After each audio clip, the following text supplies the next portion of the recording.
4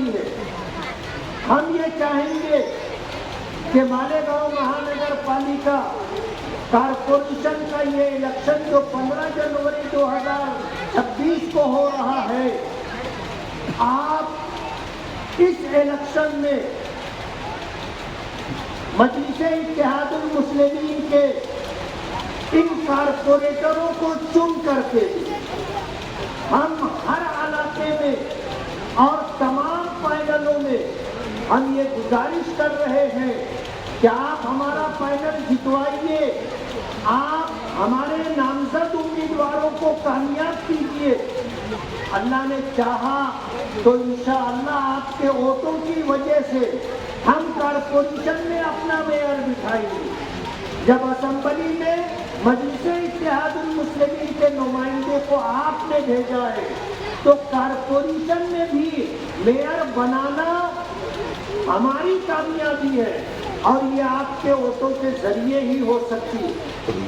آپ نے مجھے ایک ہاتھ دیا ہے، مجھے دوسرے ہاتھ کی بھی ضرورت ہے۔ ایک ایم ایل اے کو 5 کروڑ روپے کا سالانہ بجٹ ملتا ہے، اور شہر کی ضرورت کے پیش نظر یہ 5 کروڑ روپیہ ایسا ہے جیسے اونٹ کے منہ میں زیرہ۔ کتنا کام ہوگا؟ چند روڈ بنانے میں، چند کام کرنے میں وہ 5 کروڑ روپیہ ختم ہو جاتا ہے۔ ہمارے شہر کی ضرورت مالیگاؤں کارپوریشن کے بجٹ سے پوری ہو سکتی ہے۔ کارپوریشن کا بجٹ 1200 کروڑ روپے کا ہے۔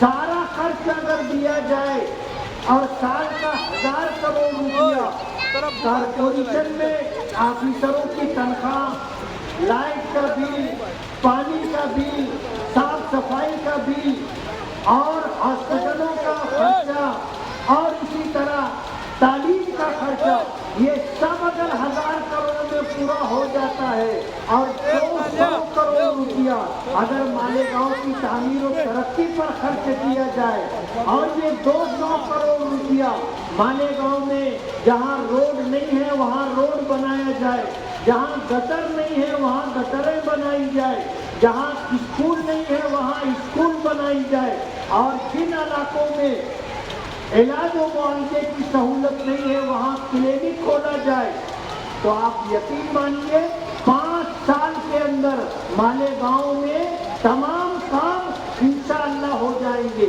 اور یہ جو محتاجی ہے یہ محتاجی ختم ہو جائے گی۔ آج آپ کے وارڈ میں جو لوگ امیدواری کرنے کے لیے ہزار کھولی سے ادھر آ گئے، وہ پہلے نعمانی نگر میں کارپوریٹر تھے، اس کے بعد انہوں نے الیکشن لڑا ٹیپو میں جا کر کے، وہاں سے وہ ہار گئے، اب الیکشن لڑ رہے ہیں آپ کے وارڈ میں آ کر کے۔ میں پوچھنا چاہتا ہوں وہ اپنے وارڈ میں الیکشن کیوں نہیں لڑتے؟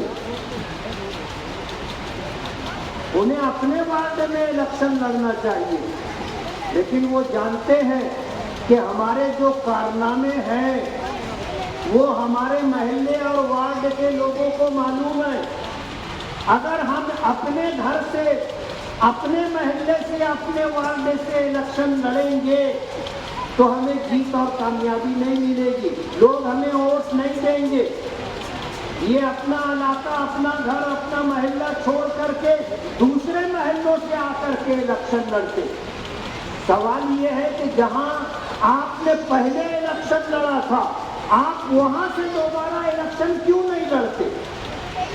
نیا وارڈ، نیا علاقہ کیوں آپ تلاش کرتے؟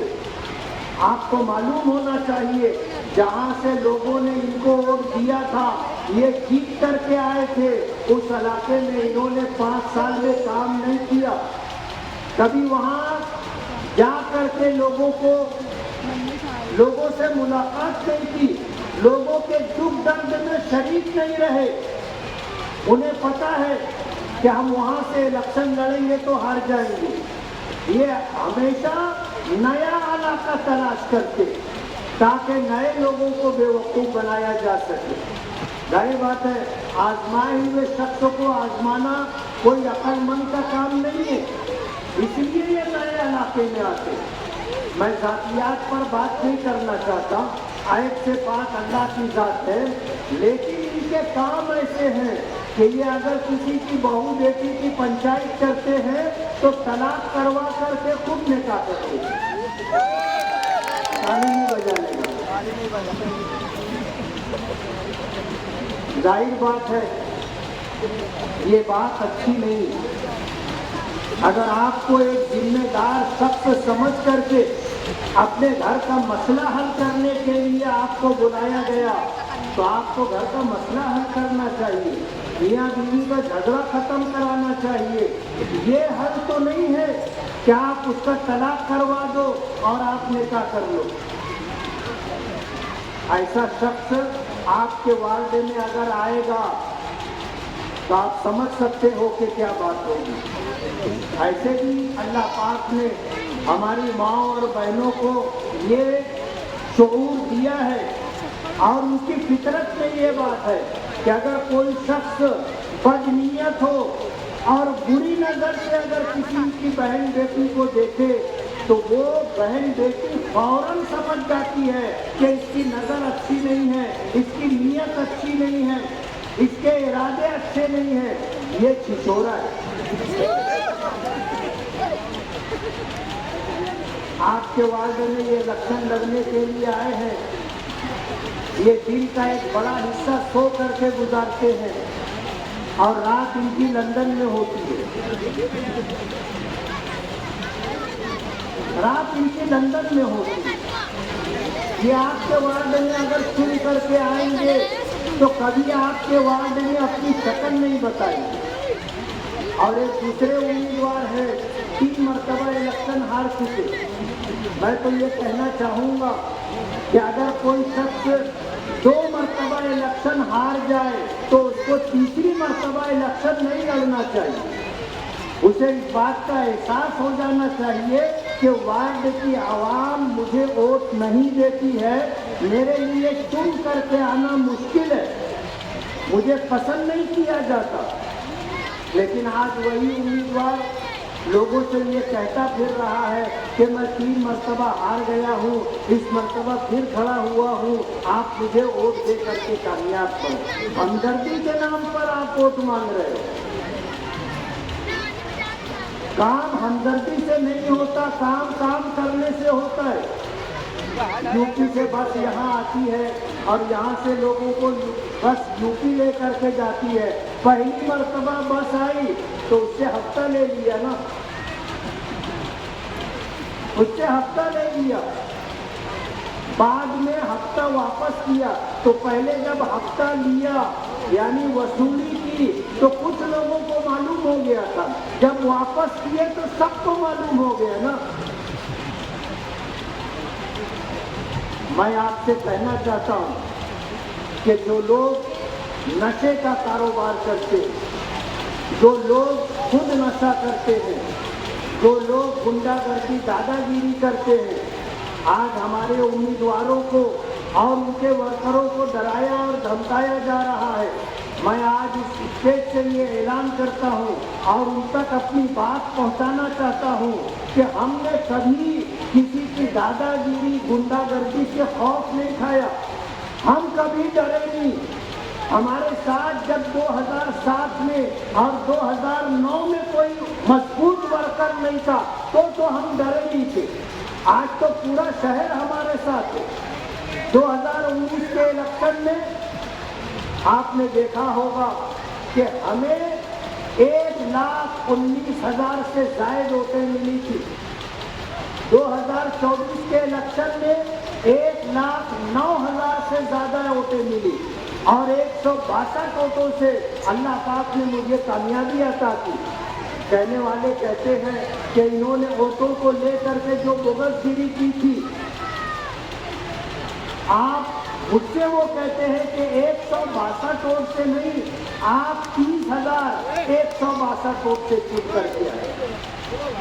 انہوں نے جو بغض گیری کی تھی، آج بھی ووٹر لسٹ میں یہ بات موجود ہے۔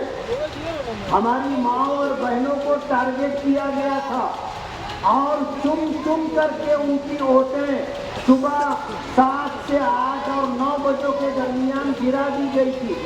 جب ہماری مائیں اور بہنیں ووٹ دینے کے لیے گئی تو معلوم پڑا کہ ان کا ووٹ تو گر چکا ہے۔ ابھی پھر ان کی یہی تیاری ہے۔ پورے فائنل میں 2000 بوگس ووٹوں کا ٹارگٹ انہوں نے لیا ہے۔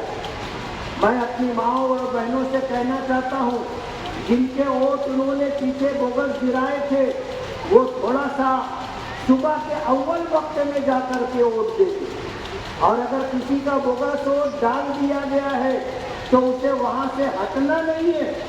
جب تک وہ اپنا ٹینڈر ووٹ نہ ڈالتے وہاں سے اس کو ہٹنا نہیں۔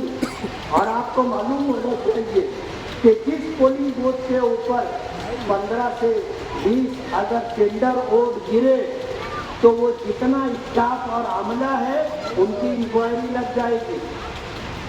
اس لیے آپ کو اول کوشش کرنا ہے کہ آپ کا بوگس ووٹ نہ گرایا جا سکے، لیکن اگر آپ کا بوگس ووٹ ڈالا گیا تو آپ کی ذمہ داری ہے کہ آپ ٹینڈر ووٹ ڈالیں، اور بغیر ٹینڈر ووٹ ڈالے آپ کو وہاں سے ہٹنا نہیں۔ آج صورتحال یہ ہے کہ یہ SIT کی خود ڈیمانڈ کرتے ہیں۔ جنم داخلہ معاملے میں مالیگاؤں پر جب الزام لگا کہ یہاں پر بنگلہ دیشی اور روہنگیائی لوگ آ کر کے بسے ہیں، تو اس وقت SIT کی ڈیمانڈ انہوں نے کی۔ میرے پاس ان کا جو لیٹر دیا گیا تھا اس کی کاپی موجود ہے۔ الیکشن سے پہلے میں تمام ثبوتوں کے ساتھ اور تمام پروف کے ساتھ پریس کانفرنس سے لے کر کے اس شہر کی عوام کو بتاؤں گا کہ جنم داخلے کے معاملے میں SIT انہوں نے مانگی تھی، اور SIT آنے کے بعد آج اگر 1044 لوگ مصیبت اور پریشانی میں ہے تو یہ ان کی وجہ سے، ان کی پرانی عادت ہے، یہ ٹونا لگاتے بھی ہیں اور ٹونا چھوڑانے کے لیے شو بازی بھی کرتے۔ یہ SIT لے کر کے آئے، کرن سومیا کو یہ لے کر کے آئے، یہ کہاں جا کر کے ان کے ساتھ میٹنگ کیے اور پھر ان کو مالیگاؤں لے کر کے آئے۔ میرے پاس اس کے ثبوت و شواہد ہیں، میں آپ کو بتاؤں گا۔ اس لیے آپ بہت سوچ سمجھ کر کے ووٹ دیں۔ آپ اگر یہ چاہتے ہیں کہ آپ کا ووٹ آپ کے ہندوستانی ہونے کا ثبوت بنے تو آپ کو ہر حال میں ووٹ دینا ہے، اور صبح کے اولین وقت میں ووٹ دینا ہے۔ ہمیں معلومات جو ملی ہے یہ ہماری ماں اور بہنوں کے بوگس ID کارڈ بنا کر کے بوگس ووٹ گرانے کی کوشش کر رہے ہیں، لیکن اگر آپ بیدار رہیں گے تو یہ کبھی بھی کامیاب نہیں ہو سکیں گے۔ آپ بیداری کا ثبوت دیں، ووٹ دینا ایک ہندوستانی ہونے کا ثبوت ہے۔ یہ کوشش کر رہے ہیں کہ ووٹر لسٹ سے آپ کا نام نکل جائے۔ 2019 میں انہوں نے تقریباً 35,000 ووٹ کم کروائے تھے۔ جب پارلیمنٹ الیکشن ہوا تو لوگوں کو معلوم پڑا کہ ہمارا تو نام ہی نہیں ہے ووٹر لسٹ میں، اور اب پھر 2024 کا الیکشن ہوا، یہ الیکشن ہار گئے تو پھر 42,831 ووٹ انہوں نے کٹوانے کی کوشش کی۔ جن لوگوں کا نام ووٹر لسٹ میں نہیں ہوگا ان کا نام انہوں نے کٹوایا ہے۔ انہوں نے مراٹھا دربار میں پریس کانفرنس لی اور اس کے بعد ووٹ کٹوانے کے لیے الیکشن کمیشن کی آفس پر جلوس لے کر کے گئے، ڈھول تاشے کے ساتھ جلوس لے کر کے گئے۔ وہاں جا کر کے انہوں نے قوالی گائی، ووٹ کٹوانے کی کوشش کی۔ یہ کہتے ہیں کہ جب SIT آئے گی اور لوگوں کے جو ہے